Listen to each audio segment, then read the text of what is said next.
Reading with your kids. Hola, ni hao, konnichiwa, assalamu alaikum, shalom, mahaba, moni wanji, namaste, jumbo,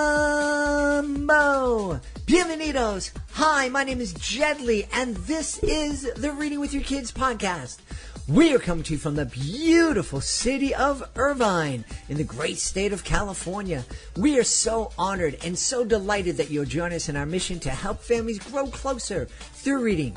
Please be sure to tell all of your family and friends about the show, and please be sure to subscribe to the show on the iHeartRadio app, on Spotify, Apple Podcasts, Amazon Music, Stitcher Radio, wherever you find your podcasts. Our guest today is Anoosha Syed. She is here to celebrate That's Not My Name. Before we invite Anoosha into the studio, we want to invite all the authors who listen to the show to please be sure to visit readingwithyourkids.com. We would love to help you celebrate your book. We know how difficult it is for authors to let the world know about their books. I bet you had no idea when you wrote your children's book, you had no idea that there are literally thousands of books published every single month. That's not an exaggeration. That's a fact. There are thousands of books published every single month. It's really difficult to stand out amongst that crowd, especially if you're an indie author or published by a very small publication company. Go to readingwithyourkids.com, click on the Authors Click Here button to find out how you can be a guest here on the podcast, to find out how you can submit your book to our Certified Great Read panel, and to find out how you can take part in our monthly promotion program. Join us right now from the beautiful city of Toronto in Ontario, Canada. Our guest is here today to celebrate her new picture book. She is the author and the illustrator of That's Not My Name. Please welcome to the show, Anoosha Syed. Hey, Anoosha, how are you? Hey, I'm so good. Thank you so much for having me. I'm delighted to have you on. Anoosha and I were talking a little bit about her city. Toronto is really such a special place. It is an incredibly diverse city, and the people are wonderful, and it's proof that you can live in a big, busy city and still be nice and polite. Yeah, I absolutely love how big of a cultural melting pot it is, and people are nice. A lot of people say that Toronto is like a mini New York, but people are nicer. People are a lot nicer than New York. Absolutely. So tell us a little bit about That's Not My Name. Yeah, sure. So this is my author-illustrator debut. I've been an illustrator for several years, but this is the first book I've ever written. And it tells the story of a little girl called Mirha who is starting her very first day of school. And when she introduces herself to her class, she is very excited to make friends, but quickly realizes that no one can say her name right. People are calling her all sorts of things. Even the teachers can't say it right. And people are even telling her that maybe she should change it to something easier that people can say. And she becomes very insecure. She even thinks about changing her name. But after a conversation with her mom, she soon very quickly realizes that her name is beautiful the way it is, that she should stand up for her own name. And it is a message to people to be proud of your name, and to also that if you ever meet someone with a name that's kind of hard to say, to just really try to say it right, because it means the world to that person. Wow. As you were speaking, you bring up memories of me growing up, because Jed is an unusual name, and it's not my legal name, but it's the name that my family always called me. And when I went to school, my parents would encourage me to go up and ask the teachers respectfully to use my nickname instead of the legal name, and most of them complied. But it also reminds me, we've hosted international kids here in our home. And so we had a lot of kids in our home with different names, but we've had a lot of kids from China, and they all came here and adopted quote unquote American names. And that used to, I would always say to them, "No, I want to know your name." And they're like, "Oh, you can't pronounce it." I go, "But I can try. You're going to live here with me for a year. I can probably figure it out in a year."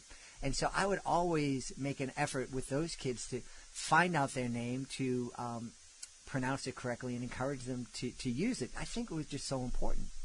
Yeah, that's really great to hear that you put in such an effort, because unfortunately, there are a lot of people in the world who would just brush it off and try to conform it. Like I've had a lot of people who, when I say my name, they're like, "Oh, can I call you something easier, or just like give like some kind of a nickname and completely brushing it off, which like, I mean, if it's like your friend, like sure, it's whatever, but like if it continually happens throughout your entire life, you do start to lose the value in your name and just think that like, okay, if like no one sees the worth in that, then maybe I should change it to fit in. Mm-hmm. Yeah. I don't know what's wrong with your friend. Anoosha is a pretty easy name to pronounce. You'd be surprised. I always thought it was easy, but like for some reason I get Anushka a lot, I get Anoosha, I get Anoosh a lot, and then for misspellings I get that all the time as well in emails. Yeah. It's the worst with the emails because my email is my name. Like it's right there. Well, you know, my daughter experienced that too. Her name is Alejandra, and so people would always just take out and change it to Alexandra, and she just it drove her crazy. But it is important. It's a sign, I think, of respect when you make the effort to make sure that you're saying a person's name correctly.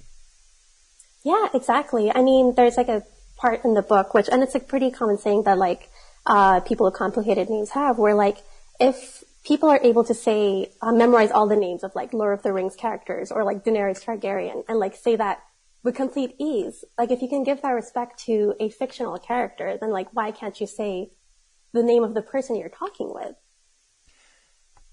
That is a really good question. Yeah. That's a really good question. Hey, was this book inspired by your own experience growing up, or was this something different? Absolutely. I mean, this was a combination of my own experiences, and I did speak with a lot of people, my friends, family members, just like people online, of like just trying to get as many stories as possible to compile together. But as with a name like Anoosha Syed, this was definitely something that I experienced throughout my entire childhood. But one particular experience that's in the book is that Mirha is in a class and the teacher is calling out attendance, and she says, "Is Mina here?" Calling her name wrong. And in the book, it says that Mirha is too shy to say anything, so she raises her hand and says here. And this was something that actually did happen to me, where in the 4th grade, starting a new year, the gym teacher was calling out attendance, and she goes to my name and she says Anushka. And she had gone over it pretty quickly. I didn't have time to say anything, and she just kept saying my name wrong. And I was never able to correct her. And at a certain point, it becomes too awkward to say anything. And for the next 6 months, she just called me Anushka. I was a very shy kid. I was very insecure, so I never said anything. And the other kids would laugh and snicker whenever they heard that. And finally, she only started correctly saying my name when one of my friends spoke up for me and said, "Hey, her name's not Anushka, it's Anoosha." And funny enough, the teacher actually got mad at me for not speaking up and just kind of blaming me for her mistake. And obviously, this had a big impact on me because I understand when, like, as a child, other kids might not be able to say it correctly. They are still learning. But for an adult, a person in a position of power, like, that is unacceptable. Yeah, and then to turn it around and blame you. Mm-hmm, exactly. Yeah, that's not chill at all. One of the things that I was going to mention is that it's understandable. It's not perfect, but, if you're in a class of 4th graders and somebody's mispronouncing somebody's name, sure, kids are going to snicker and giggle and whatnot. But it's beautiful that you had a friend stand up for you. And that was one of the things that I was going to suggest is, as families are reading this book with their kids, a great thing to encourage your kids to do is to speak up for those kids who are shy, who don't have the confidence to speak up for themselves. So I'm really happy that you had a friend that would speak up for you. Disappointed in the teacher that, turn around and blame you, but I guess not everything's perfect. Can you talk a little bit more about how you felt towards that friend who stood up for you? Yeah, I was extremely grateful to that friend, because as I said, I was very shy, and she, I'm Pakistani, and I will say that she was white, and I do feel that in a world where people of color go through a lot of these microaggressions, and I have to go through a lot of these things, apart from names, but also other small, little slights against them. It can be a lot to go through and a lot to weigh upon. And so it's really, it is a great message to other people as well, to like when you see something bad happening, something towards like the people you know, to other people of color, just to try to like stand up for them, because like it is a lot. The burden shouldn't always fall upon the person with the complicated name. And I think it's a really great message for just everyone to, if you see something that is a bit of an injustice, to try to stand up for them. Interesting. You used two words, microaggression and injustice. I'm still, because I'm almost 100 years old, I'm still having a hard time wrapping my head around this idea of microaggression. So can you talk a little bit more about, because when I hear the word aggression, I'm imagining that somebody is doing something intentionally, trying to hurt somebody intentionally. And I hear the word micro in front of it. It's like, oh, you know, I'm trying to get away with this. I'm trying to hurt this person without anybody else finding out. But I don't know if innocently mispronouncing somebody's name, if I would take that as being an aggression. It's perfect that you do, but help me understand why that's an aggression.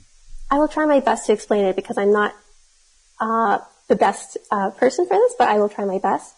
So essentially, I mean, when you're talking about something as heavy as racism, you will automatically think of like really heavy things of like actual discrimination against people. Something like a microaggression is much smaller, where like throughout my life, I might have people, like, let's say if I'm a child in school and I bring a small, like a lunchbox of traditional food, and other kids say, you know, like it smells bad, or they might make comments about my appearance or like the clothes that I'm wearing, just like these small little things, which on itself might not seem like horrible in comparison to like actual like big capital R racism. But you have to understand, like, these like small incidents a person can experience like throughout their lifetime, and it just compounds on top of each other. And a person of color, like someone from a marginalized background, they can experience like something like these microaggressions several times in a week and a day. And yeah, it just like compounds on top of each other and becomes so much. And so even on its own, someone saying my name wrong, it might not seem like a horrible thing. But when that happens to a person throughout their entire life, you know, it adds up. And so that's what I mean by microaggression, where on itself, it might seem like not the worst thing, but it adds up. Yeah. Well, you know, when you're hearing those things, the word that came to mind, the word that I use with my kids when they were younger, is you're being rude, you're being disrespectful. Mm-hmm. And so I don't know if it's a semantic thing, but it was, you know, that's how I kind of have to put it in my head. It's like,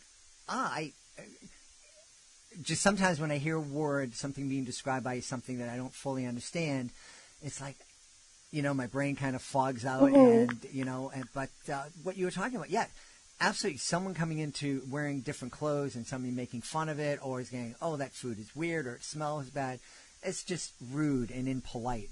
And it's amazing that happens in Canada, because you guys are so polite in Canada. I am thankful to live in Canada, where it is very diverse, but I definitely also feel that like people outside of Canada do have like a very positive outlook on it, but unfortunately, it's not all sunshine and rainbows, right. And you unfortunately see instances of sexism, racism, homophobia, and everything in every country, unfortunately, even someplace like Toronto. Yeah. Toronto is very diverse, but like that's not all of Canada. Mm-hmm. You go to smaller cities, you go into more conservative areas, you are unfortunately going to see this kind of stuff. Yeah. You mentioned earlier that this is the first book that you authored and illustrated, but you are an illustrator of many different children's books. Did you always imagine yourself illustrating kids' books? No, not really. For most of my childhood up until high school, I wanted to be a writer, but not for picture books. I wanted to go more into young adult fantasy, that kind of stuff. And when I entered high school, I became really interested in the arts. And that's when I put my focus on animation, actually. And so I went to school for illustration, but with the intention of working in the animation industry. Like, I wanted to work with a big studio like Disney or Pixar, working on movies. And so that was my goal from 2015 until like 2018, where I had been applying, but unfortunately I just kept getting rejected everywhere. And I couldn't understand why, but like in hindsight, I realized that it was just not a good fit for my work and my style. And after I had graduated, I was started working on children's books, but it was more of like a side hobby thing. It was like how I made some income while I was focusing on my dreams of animation. But over time, I kind of realized that, like this little hobby is something I actually am good at and something I really enjoy. And yeah, in 2018, I made the decision that, hey, I'm at a crossroads. I can either keep trying to force this dream, which doesn't really make sense for me because it's not really what I'm suited for. It's not really, I like the idea of it, but it wasn't really a good fit for my life. Or I can make the jump to illustration. And ever since I made that decision, I've been illustrating ever since, and I absolutely love my job. One of the things that I was really surprised at when I started this podcast and started speaking to illustrators and writers and publishers and was that part of the beauty of picture books is that big chunks of the story are not necessarily told by words, but they're told by the illustrations. So the illustrations and the words go hand in hand. Did it take you a while to appreciate that you weren't just, that your job as an illustrator wasn't just to paint a picture that the words were describing, that you actually had to, tell some of the story from your own point of view? It's something that I had to learn in like my first 2 years of my career, but I learned pretty quickly that yes, like art has tells as much story as the words. And I think the main issue I have is trying to let other people know, because a lot of people think that like I just make like the pretty pictures and I don't really add anything to it. But like, especially in something like picture books where your target audience is children, and most of them who are not at that reading level yet, where they might not be able to read. As an illustrator, I really have to try to make sure that like my illustrations are fully understandable for a child, where they can just look through the book and understand exactly what the story is.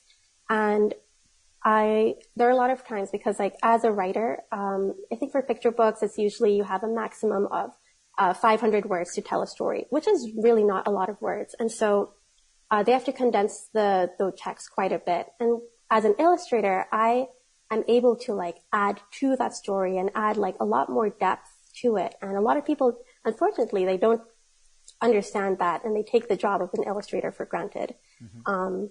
But I think it's a really amazing partnership, and how the combination of words and text can, maybe on their own, they might not be able to tell a fulfilling story. But sometimes they are able to, because I know there are picture books that have only pictures and they do an amazing job.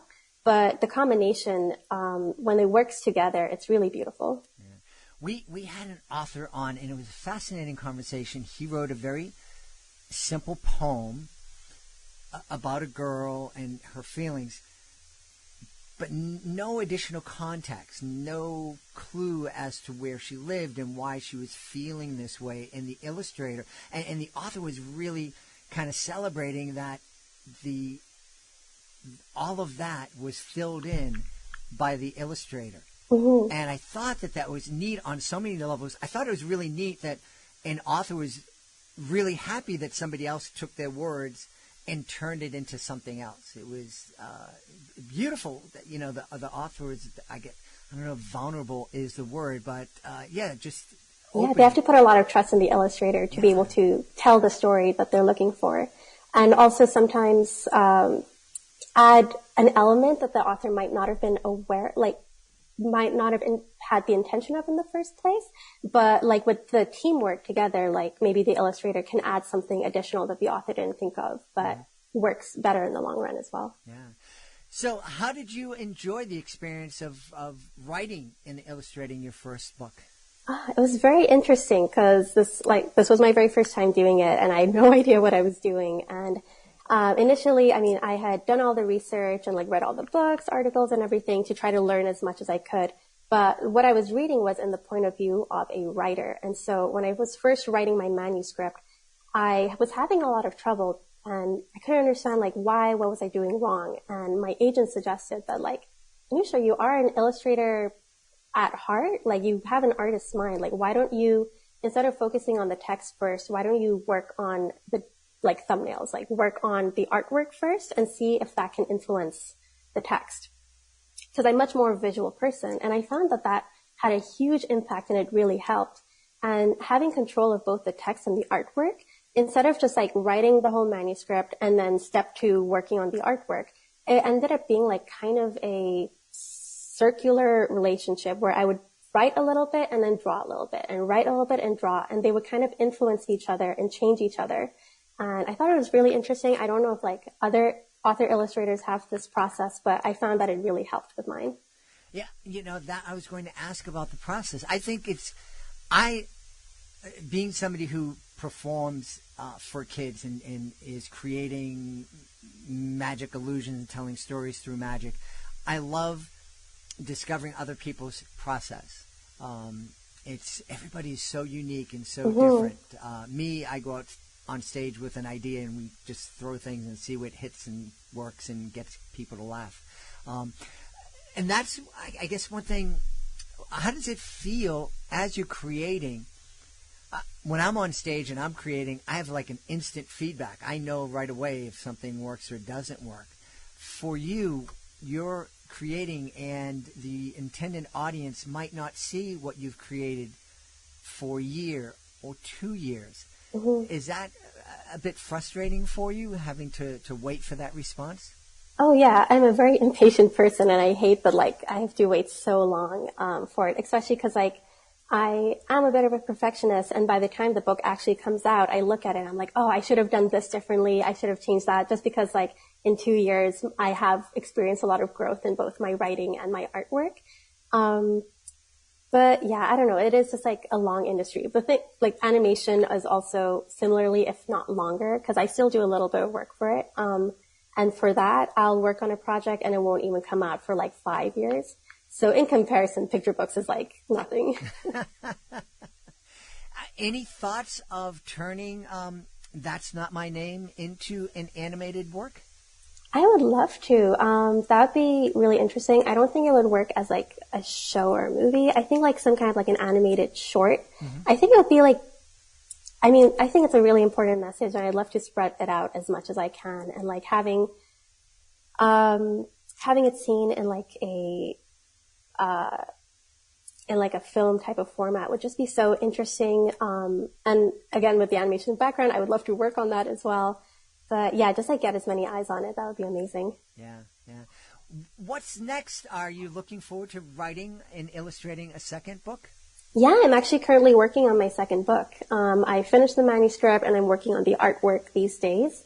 And I have to submit all of the artwork by December 15th. So not that much time, but I'm really excited about this one. That's wonderful. Hey, I know people are going to want to know where they can go to find out more about That's Not My Name and find out more about you. Yeah, sure. So my main website is my name. It's AnooshaSyed.com. You can find me on social media on Twitter, Instagram, TikTok at Foxville_art. That's FOXVILLE_art. I also have a YouTube channel, which is just under my name. So if you are interested in what being an illustrator is like and the process on how I illustrate my picture books, you can find videos about that there. We've had a really great time speaking to the author and illustrator of That's Not My Name, Anoosha Syed. Hey, Anoosha, thanks so much for being with us. Again, thank you so much for having me on. This was really fun. Please be sure to join us for next episode of the Reading with Your Kids podcast. Our guest will be Adam Wood. He'll be here to celebrate our preemie adventure. It's a really heartwarming, encouraging story that you don't want to miss. Want to thank the folks who made today's show so wonderful. Of course, we're going to start by thanking our guest, Anoosha Syed. Please be sure to check out That's Not My Name. Also want to thank my team, Fatima Khan, Rory Grady, Mirabella Q. I want to thank my beautiful wife for all the support she gives me. Most of all, we all want to thank you. Thank you so much for taking the time to join us today. And as always, thank you so very much for taking the time to make the world a better place by reading with your kids. I'll be looking for you in the next edition of the Reading with Your Kids podcast.